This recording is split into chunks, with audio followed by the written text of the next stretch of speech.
Friends, எப்படி இருக்கீங்க? இந்த பாத்தீங்களா ஒரு அழகான குளங்க.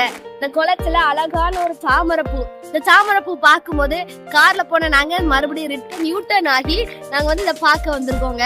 அப்படி அழகாக இருக்குது. இதோட சூழ்நிலை பாத்தீங்கன்னா தாமரைப்பூ வளரக்கூடிய சூழ்நிலை இல்ல.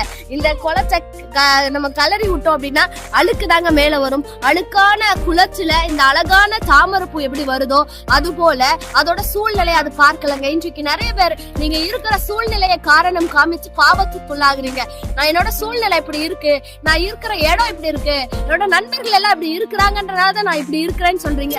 சூழ்நிலை எப்போதுமே காரணம் காட்டாதீங்க. நாங்க போனவங்க யூ டர்ன் பண்ணி திரும்பி வர அளவுக்கு இந்த தாமரைப்பூ இருந்தது அப்படின்னா உங்க வாழ்க்கையும் சூழ்நிலையை காரணம் காட்டாமல் நீங்க மலரும் போது உங்களை அநேகர் திரும்பி வர பண்ணுவார். நிறைய பேர் திரும்பி வந்து உங்களை பார்ப்பாங்க.